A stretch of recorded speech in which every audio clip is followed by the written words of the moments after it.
Sa mga nagbabalak ng bumili ng i1 Pro drone, guys, ganito lang yung battery niya.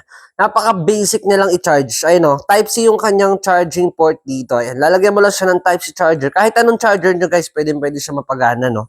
Tapos, ganito lang siya ilagay, guys. Kaganto nyo lang siya.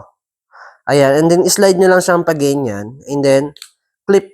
Okay, so hindi na siya matatanggal. Pag uhugutin mo naman, kailangan mo lang tong pindutin. Ito. Ayan, para lumuwag siya. And then yun, makukuha mo na ulit. Tapos, kung ikakabit mo, ganun lang din. So, ayan yung ating i1 Pro drone. Nakamukha-kamukha ng DJI Neo, guys, no? Ayan. So, ayan yung itsura niya. Napaka-angas. Ayan. So, buksan natin. Try natin siyang paliparin. Let's go.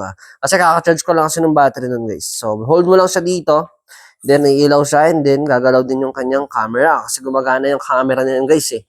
Kaya, ano mo lang yan sa, kukonect mo lang sa application. Saka yung cellphone mo. And then, ayun. Gagana na siya.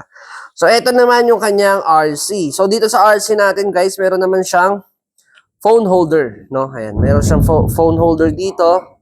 And then, ayun, pwede mo rin siyang ikabit. Lagyan mo ng cellphone dito, guys. Ayan, pwede yan. Okay? So, ayan, buksan naman natin itong ating RC. Ayan, tutunog yan. And then, angat mo lang, ganyan. Ayan, tapos pag hindi na nagbiblink yung ilaw ng drone, ibig sabihin ready to fly na siya. So meron tayong dalawang ways para mapalipad siya. Pwede mo siyang iangat dito, yung kanyang knobs, ito. Ayan, pwede mong iangat yan. And then, ayan, pwede mo naman itong pindutin para auto. Ayan. Ayan, auto na siya naangat na ganyan. O, diba? Napakaangas. Ayan. Tapos, papuntahin natin dito. Ito yung atras, taas sa bante. Tapos, ayan, yung left and right na yan. Ito naman yung ikot, guys. Yung papalingunin mo yung drone, ito yan. Okay, ayun o. Napakaangas. So, di ba? Taas natin. Ito yung taas niya, guys, o, yung unahan. Ayan. Yan yung itsura niya, guys, o. Yung i1 Pro drone natin pag lumilipad. Di ba? Ang ganda, no? Para talaga siyang mamahalin, di ba? Ayan. So, kung gusto mo mag-practice ng drone, guys, magpalipad ng drone, ito yung isa sa mga marirecommend ko sa inyo. Kasi hindi siya katulad ng iba, 'di ba, na nakalabas yung propeller. Ito nakatago. So very safe talaga sa mga beginners na kagaya ko. Huwag kayong bibilan na nakalabas yung propeller, guys, kasi masasayang lang yung budget ninyo.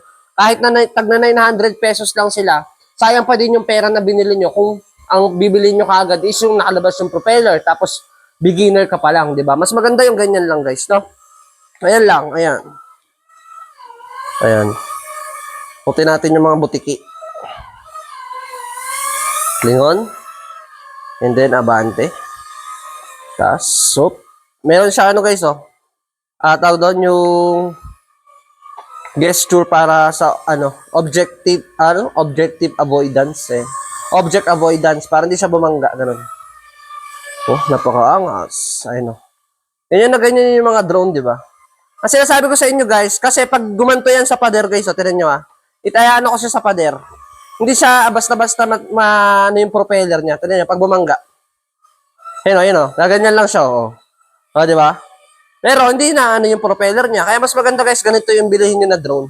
Kung gusto niyo mag-practice pa lang, magpalipad to. Kasi mas maangas siya, guys. Kung compare natin sa ibang mga nakalabas yung propeller. So, ayan, guys, sa mga gusto din ng ganitong drone, ilalagay ko na lang yung link nito dyan sa yellow basket para same quality yung makuha mo. Yun lang, and peace out. Oh yeah. Napaka-angas. Napaka-pogi, oh. Oh yeah.